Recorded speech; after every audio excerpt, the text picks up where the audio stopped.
Okay, so this is the main topic for the night. We're going to talk about module development, packages, and NPM.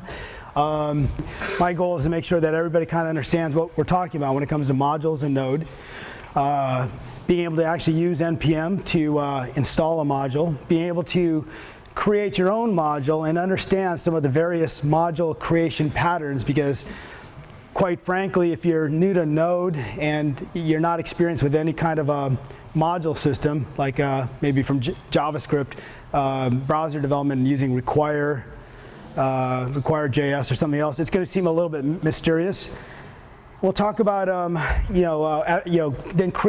creating packages and what's the difference really between the module and a package, and how can you use your packages from another directory or from GitHub if you haven't published it into the official registry. And then we'll talk about publishing. So basically, JavaScript doesn't have a notion of namespaces or a way of importing modules natively that come from other locations. So to get around this issue of having this big, huge global namespace, people have come up with various solutions. And the one that Node adopted is basically based on CommonJS, and with a few subtle differences that should never mean anything to anybody with doing Node development. A module is basically a file. It's a JavaScript file. There's a direct one-to-one correspondence, but by putting your code into modules, you effectively create a namespaced unit that you can use from another unit and not have collisions with things that have been exported from someone else's module. Quick volume check here. Is this working? Is it okay? Okay. We had a lot of complaints last time. Okay, so nothing like going right into a demo.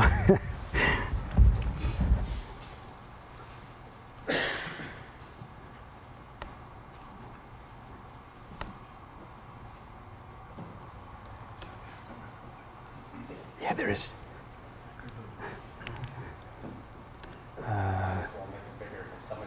I'm definitely going to make it bigger. Sorry about that. Yeah, just give me 1 second anyway.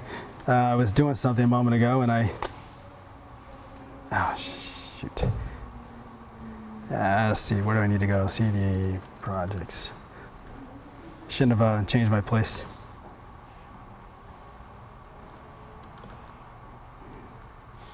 What am I looking for? CD 2014.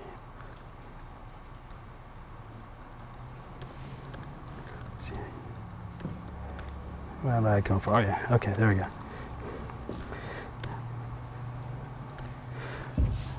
Okay, so Ross mentioned that all this stuff is available on GitHub for Baynode. Baynode has a repo, and I'll give you guys a link to that later. All of this stuff, the presentation, the demo code, and everything from tonight will be up on, it's actually already committed, so it's up there. What I'm going to do right now, and I got to put this down, I'm sorry. What I'm going to do right now is I'm just going to open up the Node REPL. I've got this file here called greeter.js. Let's take a look at what's inside of it. And let me know is this big enough? I learned my lesson last time not to have white on a black screen. So you got, everybody should be able to read this. It's just a simple little example where I've got a JavaScript file, and all it's going to do is it's going to export the greet function. I've added a property onto exports, assigned a function to it that's going to take a name and just print hello at the console, hello in the name. I'm going to open up the Node REPL, which will allow me to go ahead and demonstrate how I import that module.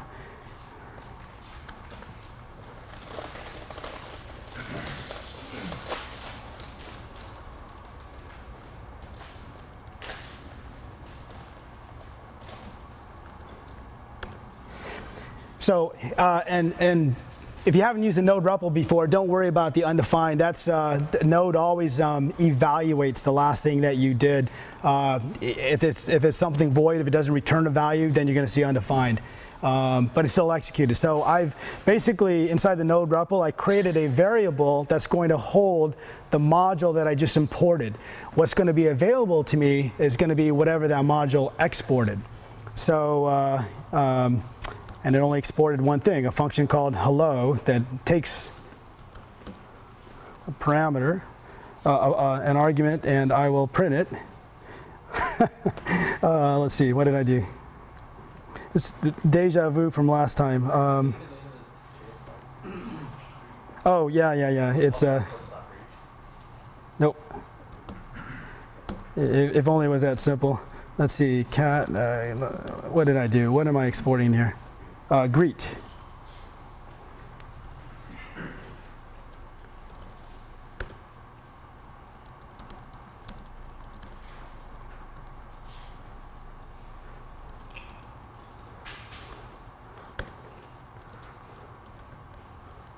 Oh, yeah, sorry, it was called greet, not hello. My bad. Did somebody just say that a minute ago? There we go. Other than the fact that I can't type and remember things that I just did 2 seconds ago, this is that simple. There's a file called greeter.js. I added a property to exports that exposes a function, and by assigning it to a variable here in the REPL, I'm able to use that variable. Now I could have assigned, I could have added properties that had data as well as properties that are functions. So let's get out of here real quick.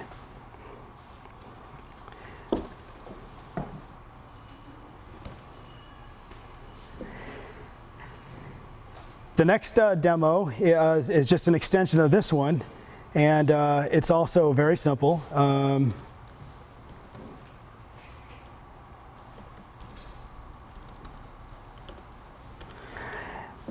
I demonstrated using the REPL, but now I'm going to go ahead and demonstrate how I actually require that module from another one.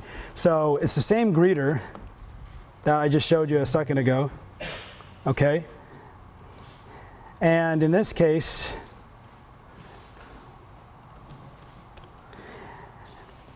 the main.js file, in that module, I am going to go ahead and use the functionality that's been exported from greeter. So just as I did with from the REPL, I'm going to go ahead and require it, and then I'm going to go ahead and invoke it. And I have in here this little note that goes, in these simple kind of one-off cases, a lot of times you won't even bother assigning it to a variable. You can just require it and use it, but that's all I'm saying here. So let's go ahead and run it.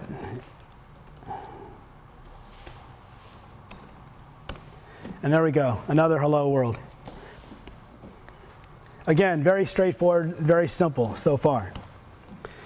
So what I showed you, oops.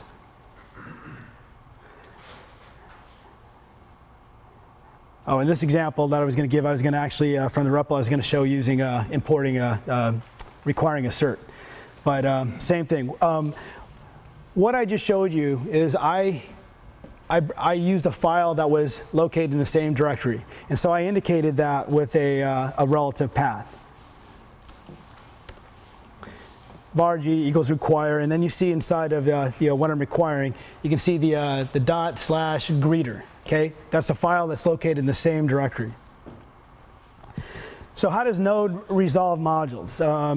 If there had been no path there, the first thing it's going to check to see is if it's a core module. Core modules are modules that are always available to you in Node. Yeah, let me back up. If it's a core module, if Node is looking for it, it's not going to actually go and actually search your path at all. So in other words, you can just start using any of the core modules, core globals, that is, without requiring anything. But if you're requiring something and you've specified a path that can be resolved on your system, it's going to try and load it, either as a file or as a directory. And I'll explain that in a moment. Otherwise, it's going to go ahead and scan your search path. Oops. path that it'll scan for non-core modules will start in your current directory, and it's going to look for a subdirectory called node_modules. And this is the recommended way for managing dependencies.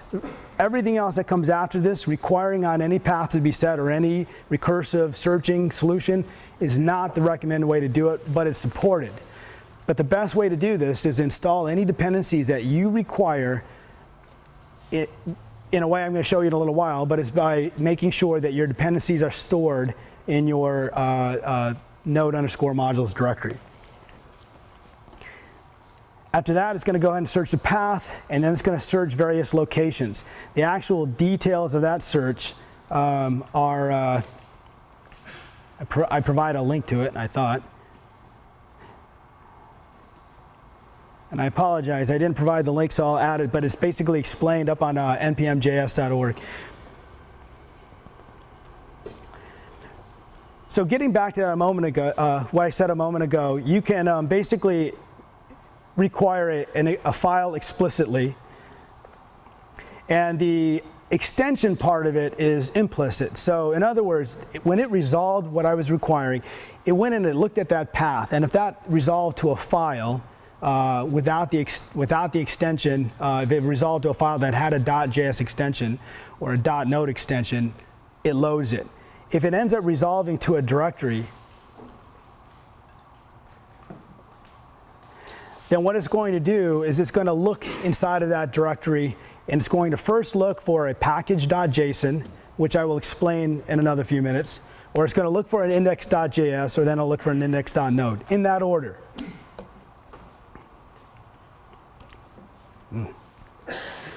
So what is it, the index.js, when it resolves to an index.js file, that's pretty straightforward.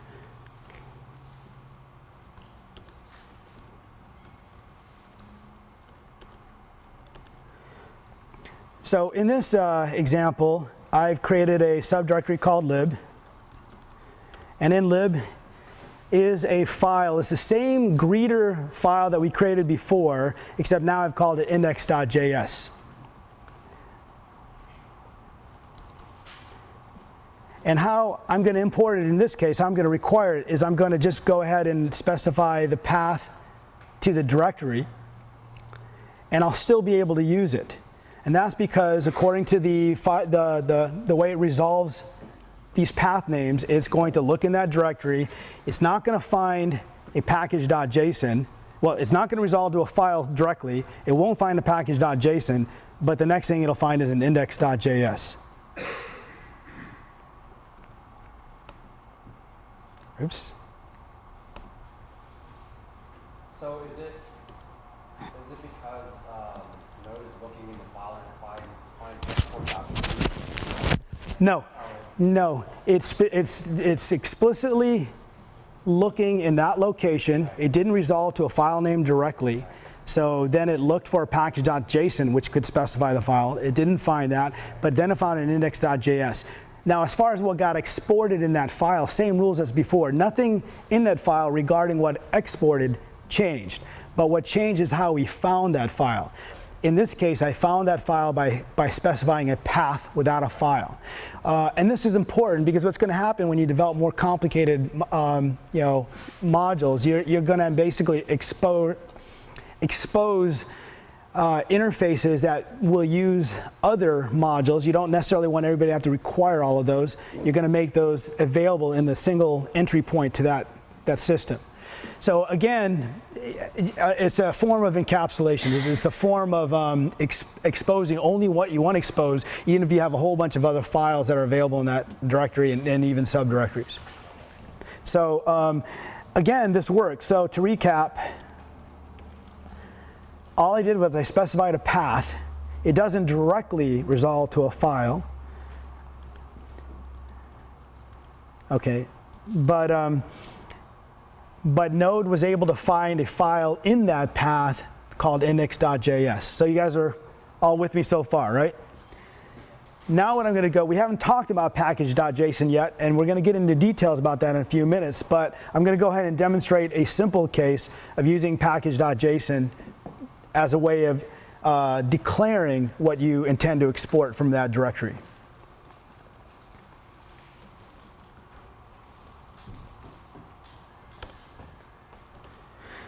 So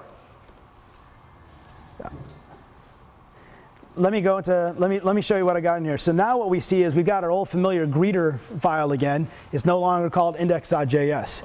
Same greeter file, nothing changed in there.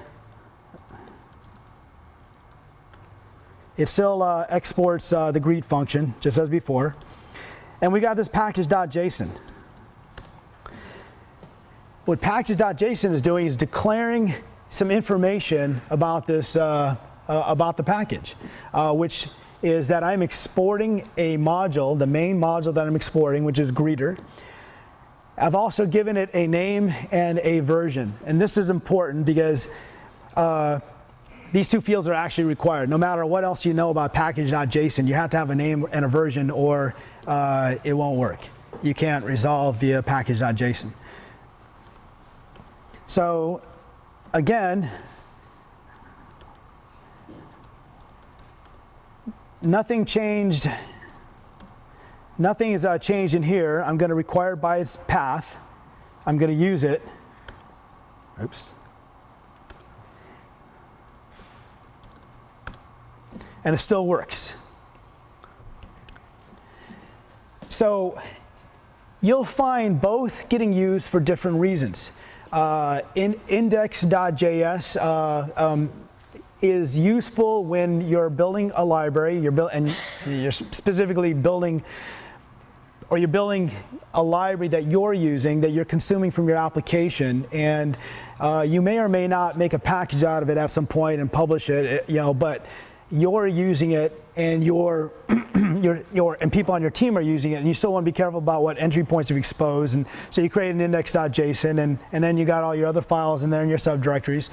Why would you use package.json? You'll use that when you get to the point when you really want to package everything up and make it as something that's npm installable.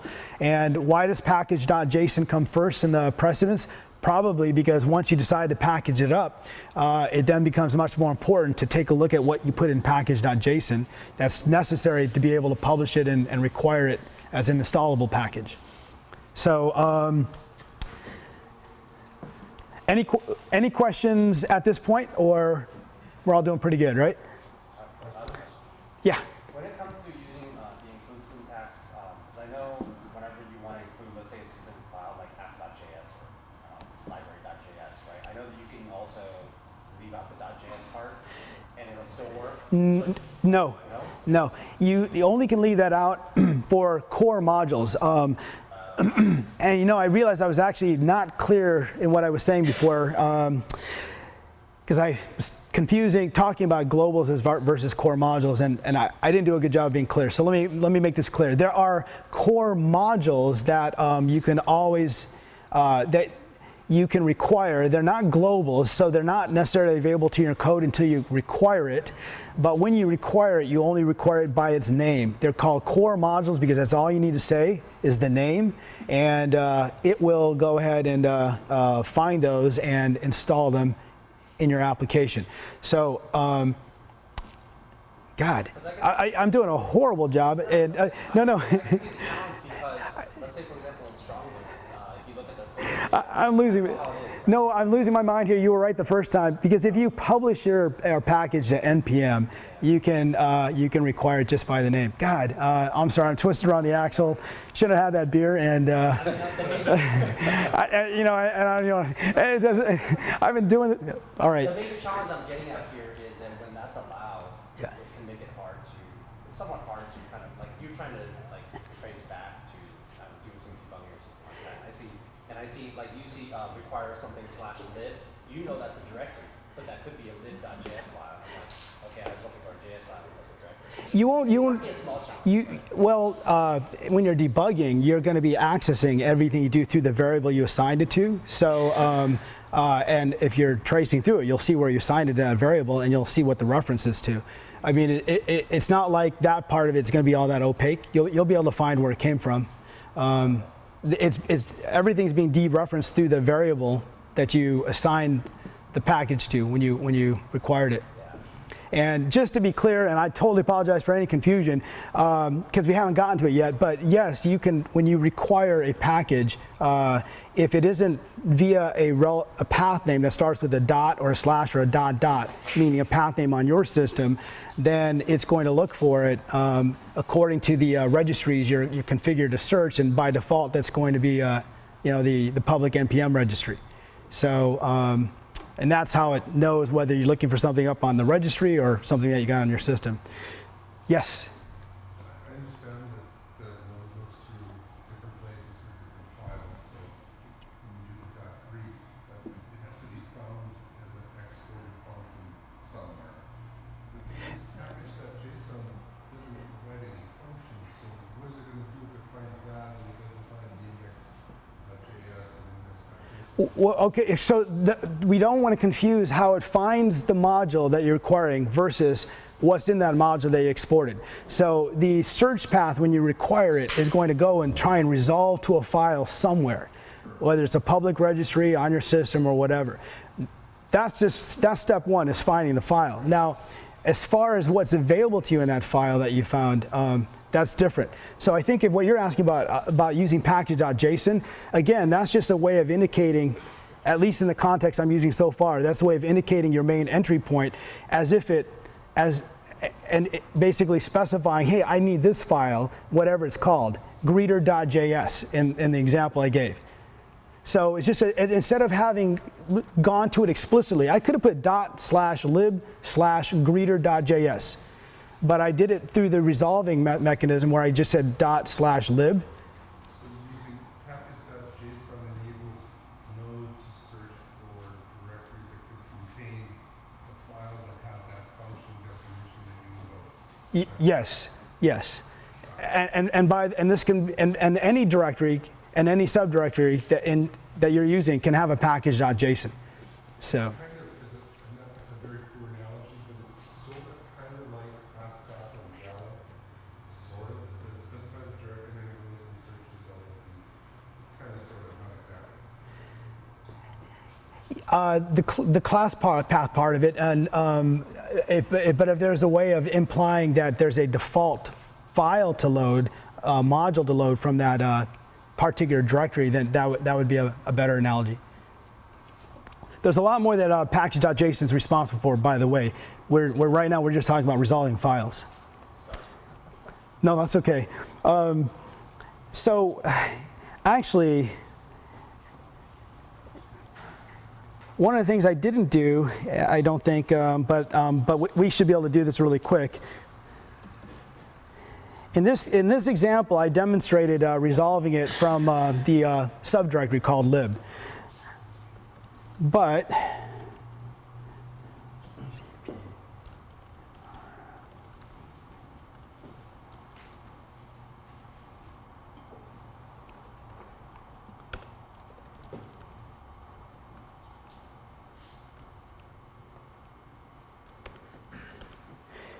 what if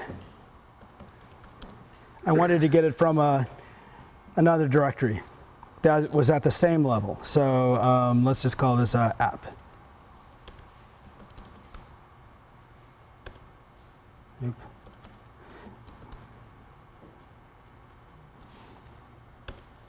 What do I have here? Okay.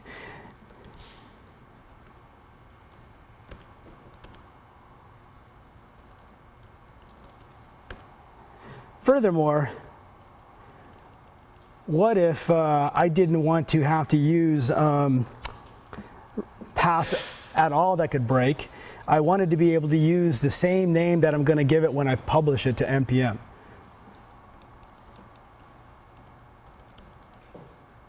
But yet I haven't published it to NPM yet.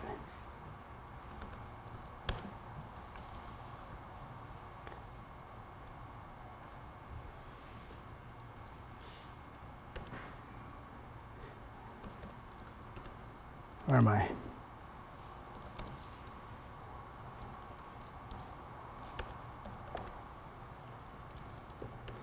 So I've called my folder greeter, and inside of greeter I've got greeter.js and package. Okay?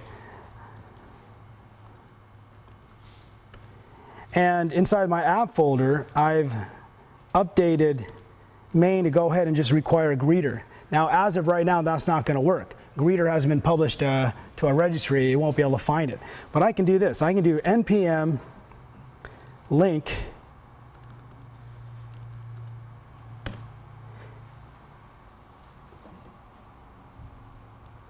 and what I've done is I have created, oh, you know, this actually may not work just yet. There may be one more thing I got to do. Okay, yeah, it worked. What I did was I created like a symbolic link, a symlink, using npm. What I did is I told npm create a symbolic link to this directory where the other package is located, and let me use it. And then now I get to use it as if it was the package, already published. This means I don't have to go back through all my code where I'm using packages from other people on my team. I don't have to go and change all those relative paths and all those paths that had dot and slash and dots and whatever. It'll just work. Yeah. So now that's cool. What would happen if your directory was named assert or request or something that really is another drill? The very first thing in the resolving mechanism, it's going to look for a core module. So don't pick a name that's got a core module. Now, what I've never tried, and I don't know what will happen, is if you pick a name that it conflicts with a name of something already published on the registry that's not a core module, I believe that it's going to take precedence based on the symlink. So, and we could find out. I mean, but I'll say that as an exercise for the discussion section. Just to add, you could probably do like, again, coming back to the registry, you could actually do multi-registry where, like Regia was telling you, they have a private helper module where you could say, okay, this module it belongs to this UI, Well, right? So it's a different private one versus what you're putting down from. but here's the thing. I would argue that picking a name that's already been taken for a package is a completely horrible idea unless you just, even if you knew it was always going to be on your private registry and you were never going to share it with the world, just the possibility of building stuff that, I don't know. I just think it's a horrible idea, because what if you get in a situation where you actually do need to get something that is the name of something that's publicly hosted, and even if there's a way of deconflicting them, that just sounds like a nightmare to me. So the first thing I would do before I named a package is check the npm registry. Anyway, you'll find out when you try and go and publish, and as has happened to me in the past, I've had to go, crap, I thought that was a good name and I had to change the name. So, as if there weren't enough logging libraries up on npm. But anyway, that's another story over a few more beers. Do you have to run npm link on everyone's computer then? Or is there a way to, like what I'm used to, like you could modify the package.json file and just tell everybody run like npm install or whatever? The problem is, the short answer right now is that I'm not aware of that, unless you maybe include in the script that you made everybody check out. The problem would be is that you can put it, let's say it's a repo that you pulled off of GitHub, and you could put it in any location on someone else's system. These are technically, the idea is that they're independent projects and probably version controlled independently. So depending on where you put it. Now, it makes sense that everybody's on the same team, you kind of have the same umbrella structure. Yeah, you could probably add a script to do that, and maybe actually there is a way, but I haven't come across that use case, so I don't know. Could look into it. For development before you actually publish? Yeah. Oh, yeah. Right. This is a useful feature, not meant. It's basically meant while you're in preparation. It's very common, like working on an application where you're building the framework part of it, you're building the web app part of it, you're building these other utility modules, and they're not meant to be a part of the same project, but they go together. And symlinking is a quick and easy way, supported by npm, to allow you to not have to change the path of those names. So, okay, next. Well, there's a link. I knew I had it somewhere. So if you're looking for details on the resolve mechanism, you can go here. It's got all the technical detail you could wish for. And it'll be right, unlike me. So package.json. We've kind of already talked about it, but it describes your package. It's got to have at least the name and version fields. It's going to describe the entry point to your package, and one of the other big things that package.json is meant to do, and there's quite a few things it does, but it's meant to indicate what your dependencies are. The beauty of NPM and what makes package management in Node so awesome, and it's not the only technology stack that does this, but they did a great job. It's very easy to have these really complicated projects with tons and tons of dependencies and stuff that needs to get built and scripts that have to run and all these tasks that have to execute, and all of that can be governed from your package.json file. Now, there's some really complex things where you might need to run scripts or run something like Grunt and some a number of tools that will perform more complicated tasks, but there's quite a bit you can get done just from package.json. And definitely in terms of resolving all the dependencies and everything, it works very well. I keep doing that. Okay, so we talk about package.json. I showed you an example of one. I'm going to go ahead and show you how easy it is to create one. And you really do want to use a tool just so that, at least to get started. It'll make sure remember, it's not just a JavaScript object. It's got to be in JSON format, and there's a number of fields that go in there. So let me just demonstrate that.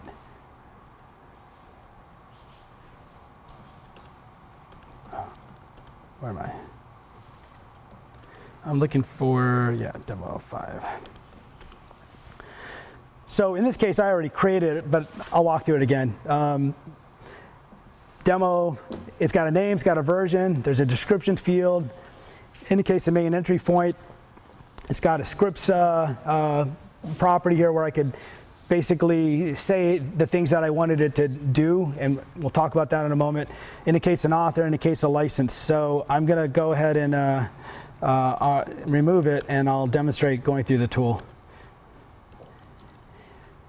So inside the directory that you want to be in, run npm init. It will use the directory name as the package name.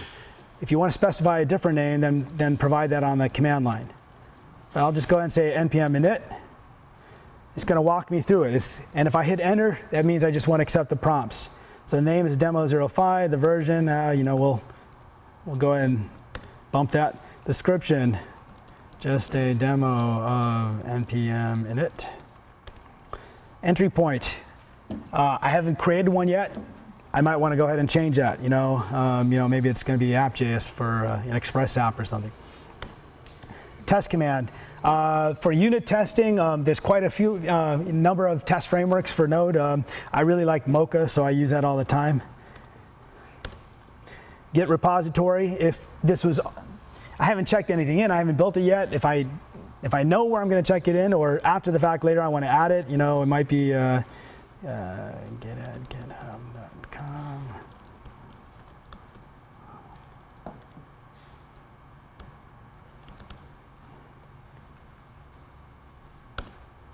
Keywords, npm, init, cool. License, MIT. Okay, there we go. And we got our package.json. Now there's a lot more that can go into package.json, and there's a lot you can do with it. And I'm not going to cover all of that tonight, but I'm going to give you a link to more of the details. But there you go.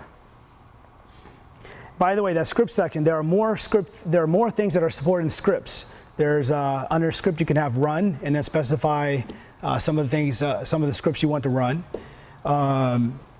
Mocha, by having Mocha there, I can, if I don't already have Mocha installed in my system, but I indicate Mocha as a dependency in here, I can run npm test, and it will run Mocha and run through all my unit tests.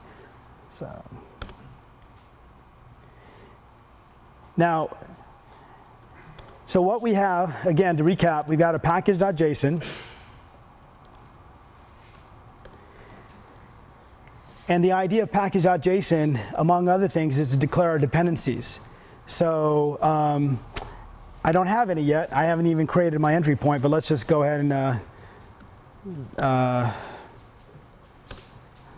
so now I've got an entry point, doesn't do anything yet. And let's just say I already know, I'm working on app, and I know I need to have,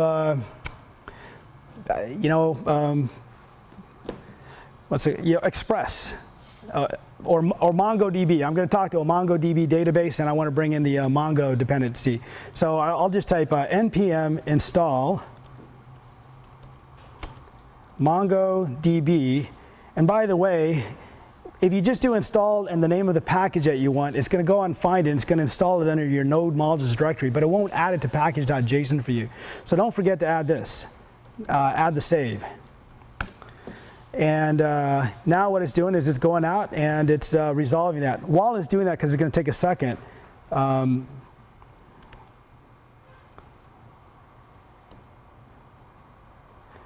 this is what it's grabbing for me. It's going to grab the MongoDB package off of the registry, and that's going to give me what I need to go ahead and start talking to a Mongo database. And it's done. If I look in here, you'll see that there's a node modules directory. And inside that node modules directory, there's the MongoDB package. And if I'm in the course of working with building my app and I'm debugging, and I run into problems, the nice thing about having is all the source, because it's open source, all the source is there under the node modules. It's there, but the reason why it's under this node modules directory is I can exclude that node modules directory when I check into version control, because it doesn't need to be in version control. Everybody who gets the project on their system will just run npm install, and it will go ahead and grab all the dependencies again that were declared here. So let's take a look at what got declared. You can now see at the bottom of my package.json there's a dependencies property that's bringing in MongoDB into my file system. So one more dependency. I mentioned that I was using Mocha for unit testing. So let's go ahead and get that dependency as well. npm install. But here's the difference. Instead of doing save, I'm going to do save dev. The reason is, by default, npm, in the newer versions of npm, when I go ahead and get all my dependencies, it's going to get all my dependencies, the regular ones and the dev dependencies. But if I want to specify the production flag, like in production, because I don't need to grab all of these dependencies that were used for testing the project, I'm just trying to deploy it. This is a mechanism for separating the two. So let's take a look. You can see that Mocha is now available as a dev dependency.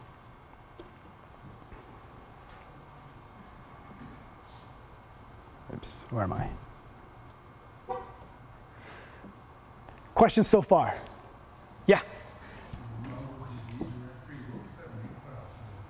I didn't hear you. What? The MongoDB directory, there's a make file. What was it for? Everything that you have published as a part of that package will be brought down with it.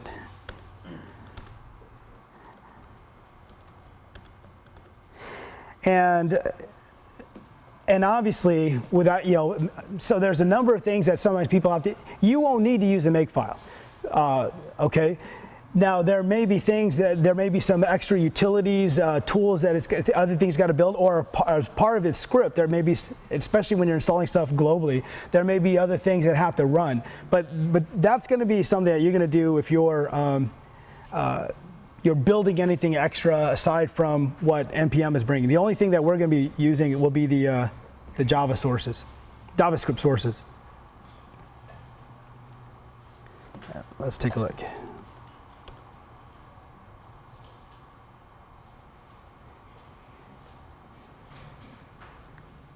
So let's take a look inside a package, the JSON. Oops.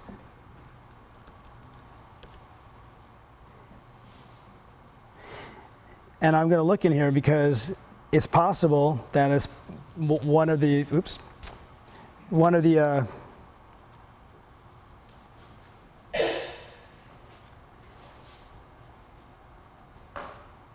yeah, so I can see as part of its process. Remember we said package.json does a lot of things. So one of the things that it's doing is if I want to run test, it's going to, so if I do npm test, it looks like it's going to run make, which of course is going to use that make file to go ahead and build and run the test functional item there. So,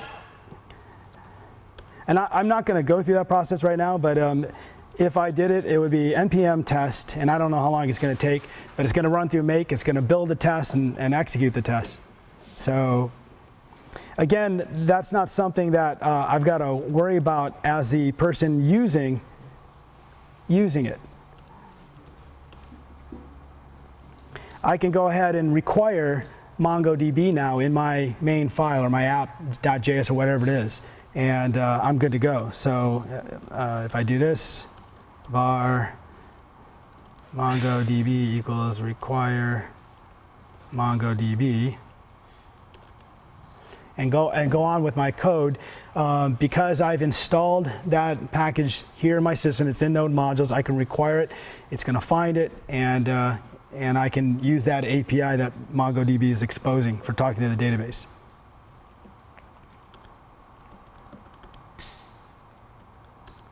Okay.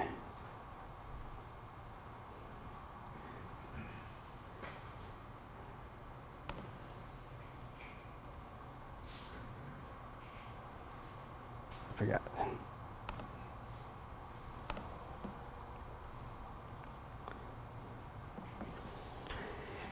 Now, as far as specifying your dependencies, you can, oh, I'm sorry, question, yeah. Can I run init after the fact, where I install all my modules and then I don't have a package.json file?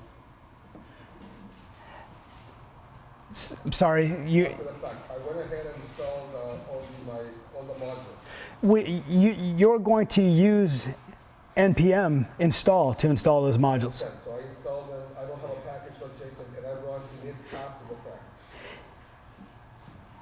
So if you do npm install -- save, it'll add it to your package.json. If you don't have a package.json, no, you'll have to go and add them to package.json manually, or run the npm install again with the -- save. It's not going to create an empty package.json for you. And I can demonstrate that real quick, I guess.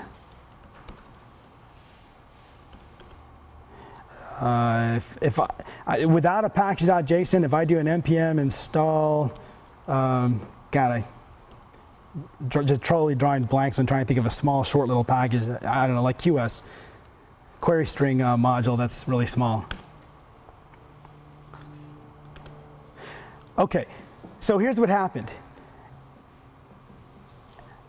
And this is the answer to your question. When I installed it, it used that package, that search mechanism. There was no package.json in it, and there was no node modules in here. Sorry, not package. There was no node modules in here, so it went up every directory until it found a node_modules directory, and then it installed QS in it. So up there in my home directory, it's looking like it went ahead and put it. Why did it do that? Because there was no. Let's try this again. CD demo 9.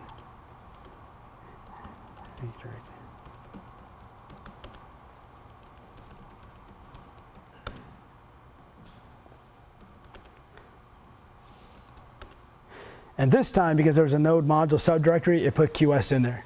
But again, it did not create a package.json for me. It's not going to do that. Now, if I had said npm install QS save, it still didn't do it because there's no package.json there.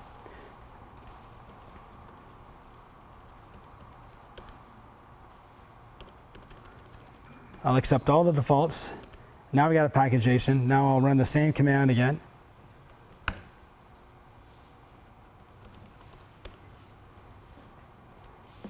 And under dependencies, you'll see QS. So that's the answer. Yeah. Is the intention that each node module is its own like Git repo? Or would you put find multiple packages in the same repo? So each a module is a JavaScript file. All right. The idea of there's really not much of a difference between a package and a module. The idea is that a package kind of defines a module or a collection of modules that are. I mean, like package JSON. Yeah. Is that supposed to correspond to a distinct like repo? Generally speaking, you're going to have a package.json at the top root of your project, and that is going to have the association with what you're probably committing to a repo somewhere. But you're going to have package.json in any of the subdirectories of your project as well. And again, because depending on how you're partitioning out you're building a framework and you're kind of trying to control what you expose, and maybe some parts of your framework have other tasks associated with it. You can have a package.json anywhere, and those don't necessarily have to correspond to projects that you've committed to a repo. I mean, that's not a very common case, but it works that way. More likely, you'd probably have index.js in your subdirectories, but to be technically correct, package.json does not mean a direct one-to-one correspondence with the project in a repo, but very likely it is, and it's going to be defining your project, your application as far as what you check into or library as far as what you check into a registry like npm.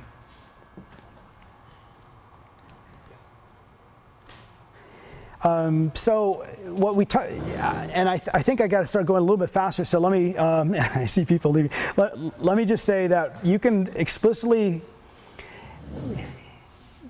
You've got a dependency, and it's your application which you're going to check into, put into production. You probably want to be very explicit about what dependencies you're using, because that's what you've tested with. So there's a number of rules as far as the version, and I'm only presenting the most simplest examples here. The first one, which is it's got to be an exact match. So if we look at the default, what npm put inside of my package.json is by default it put in this, okay, 0.6.6, but there's a caret in front of it. And that is basically saying, get me anything that is compatible with 1.2.5, which according to the Semver rules means anything below that, 1.2.4, 1.2.3, none of those should be breaking changes. Okay. The next version is approximately compatible, which has a slightly different semantic meaning. And by the way, there's a ton of rules as far as like greater than, less than, greater than, equal to, less than. I mean, and you can go to the link to find all the specifics about how you can specify the versions that you use as far as dependencies. I just want everybody to be aware of it. The default in npm has been to use the caret, which is what you see in mine. But in the newest version of npm, or which I'm not sure what version of Node that is right now, but the latest version is actually going to use this.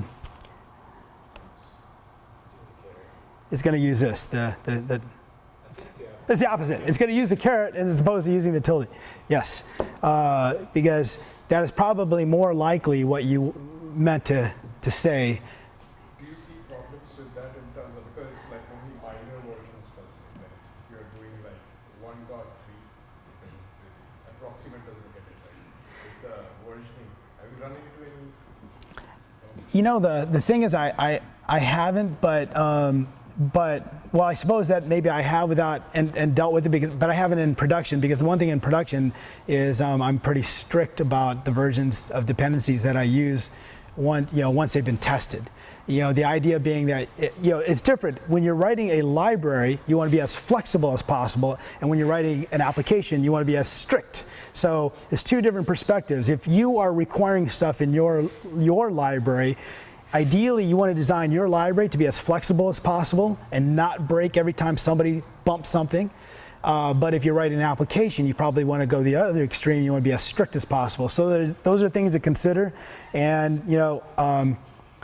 and definitely, and I can't keep going on and go into more details. Definitely one of those things that you want to note and go do a little more reading up on all the flexibility. But what I just showed you will carry the day for 90% of what you're doing. So we've been talking about NPM, and just kind of this abstract notion. It's the tool that you use on your system. It's the Node package manager. It's the public registry. It's all of that. How do you find packages that you can use? Well, you can use the registry website. You can use the command line, or you can use this pretty cool site that actually Adam showed me, and it was here earlier.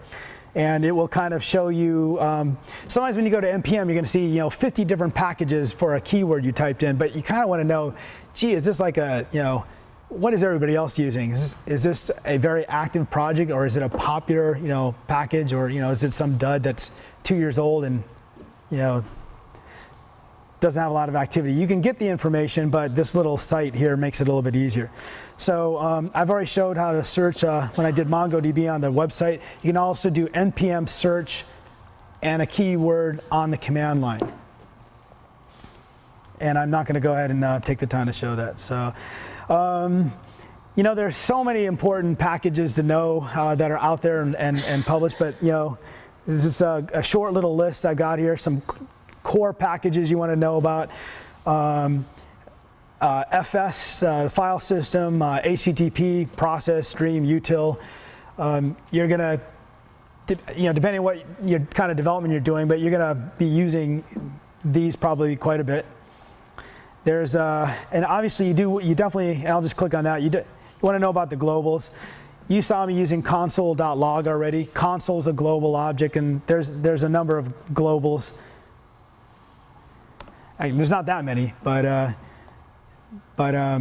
process, console, those are the ones you're going to use most of the time. There's set timeout, set interval, and a few others like that. Yeah? Are the core modules written in JavaScript or C? Well, even if underneath it's written in C, it's exposed via, and that's what that's what Node is all about. That as a platform, as a framework, it's exposing everything as JavaScript objects.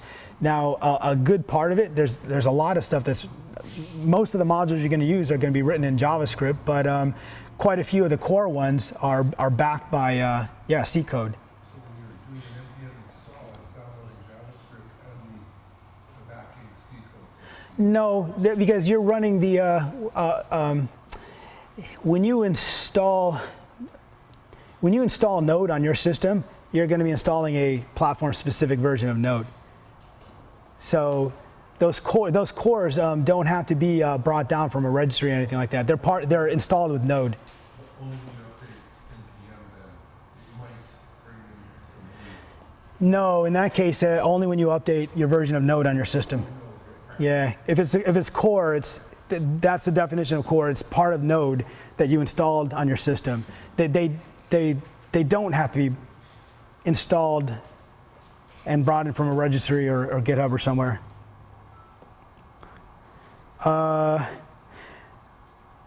And then, there's so many billions and billions of awesome packages actually, and can't really do it justice in a one-page little curated list. But probably the ones you're going to see quite a bit, or you want to familiarize yourself if you're doing any kind of web development, is you're probably going to use Express. It's not the only thing out there for building a web API or a website or anything like that, but it's been around for a while and it's pretty good, and it's pretty popular in the community. So that's Express. If you're building something that's got to talk to other services, you're probably going to use Request. That's not the only way. There's lower level APIs that are part of Node, but Request is a nice module that makes it very easy to make your HTTP requests. QS, query string, if you're building a web API or web app and you want to parse your query string stuff, Actually, Express is going to do most of it for you and unbundle it, but you may, if you're not using Express, you may find query string very helpful. Or you might find query string very helpful in building your, building your query strings for the request you're going to make. Underscore, if you've already been a JavaScript developer, and you might have been using it on the browser side anyway, but it's a very nice utility library.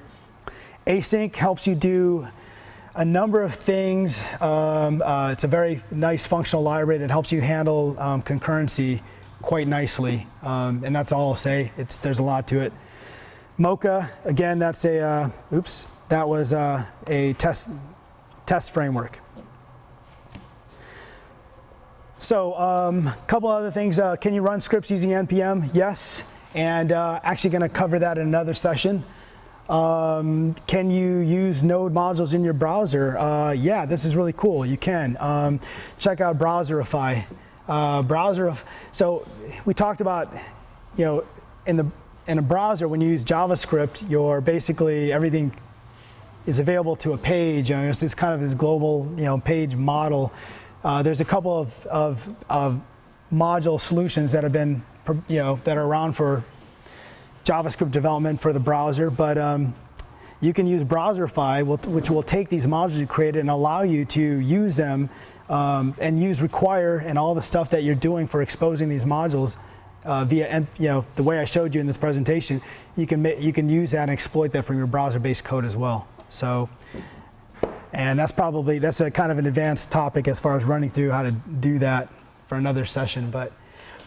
That's it. That's it on modules and packages and NPM and any questions. Yeah. Last year, there was discussion about screens and Node.js. Is that something that's a layer on top of BSD screens? Oh, okay. I tell you what. Let's have an open discussion after we finish up with the NPM discussions. Does anybody have any questions right now about what I've been talking about as far as NPM and modules and all that kind of stuff? That's it. Cool, man. Well, we're good to go then. Okay. Thanks.